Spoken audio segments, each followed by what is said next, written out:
I know it just sounds like 50-ish legalism or sort of something like that. Old-time preachers hollering at everybody. But let me tell you something. The greatest enemy today, especially for men, to godliness, is a television set. It just is.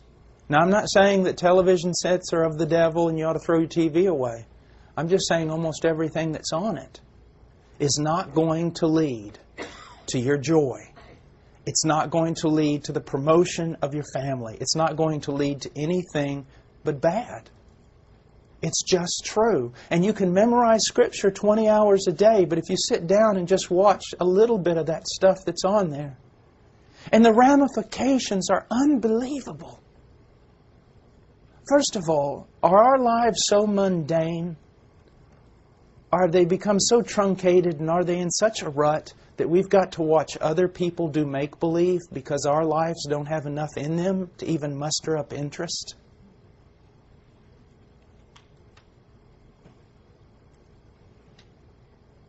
Do you know that most men are not passionate about their wives because of TV? And it's not because of football. It's because their wives are being compared to someone on that television set that's not even real.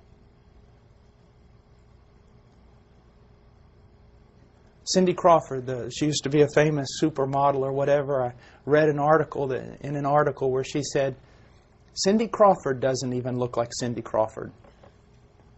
And when they take a picture of her after that, then they nip and tuck with the computer, make her legs longer and everything else. But you see, men, when you look at stuff that's not real, and then compare what reality is, you can't love the way you ought to love. You can't see the way you ought to see. I was thinking about something. Someone gave me a thought, and I was thinking about it. Sometimes I ought to sleep more and think less. But I was up, and I was thinking about this. I thought, I can't enjoy. Now just think about this. When was the last time you enjoyed a glass of water? We can't enjoy a glass of water because of all the artificial things that have been given to us. Think about that for a moment. The Coca-Colas and the soft drinks and the everything else. We need those. We're so taken away by what God hasn't given us that we can't enjoy what He has given us. A friend of mine who's he does graphics and all kinds of things. I was in his office a while back and he said, Paul, look at this trailer for Spider-Man 3. So it was like a 40-second trailer of Spider-Man 3. And he clicked that thing on, and I mean for like 40 seconds. I mean, I was being bombarded by everything you could possibly... it was really amazing.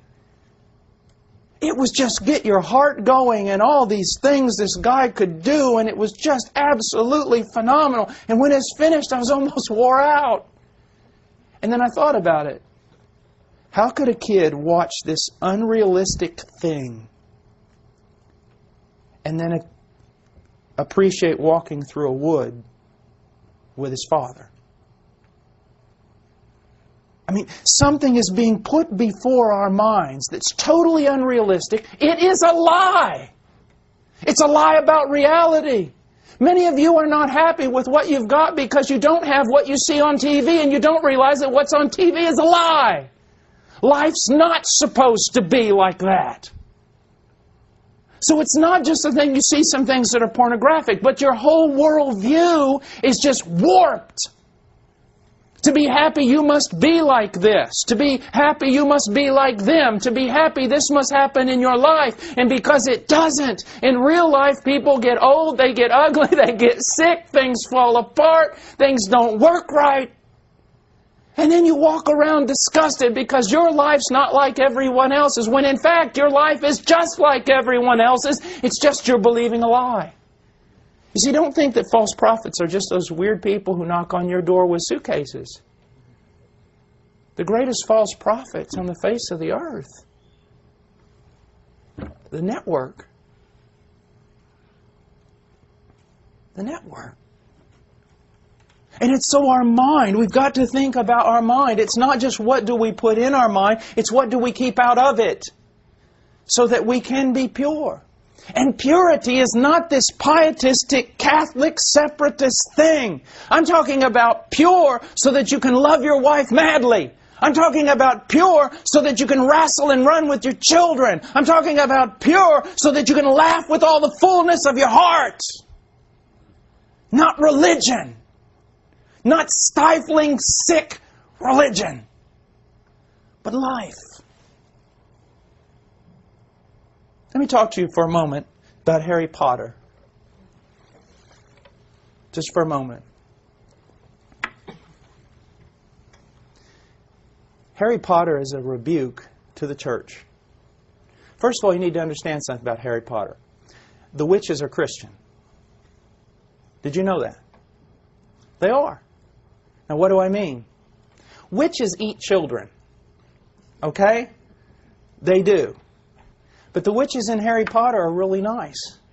So what they've done in order to make witches appealing, they've given them Christian virtues.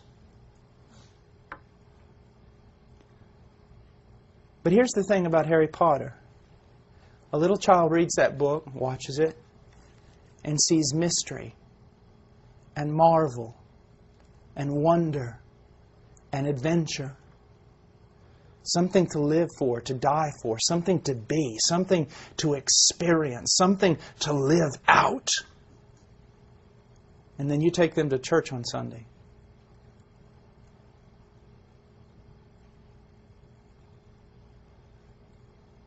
And it's a rebuke. Where's the wildness and wonder of Christianity? How is it lived out in your home?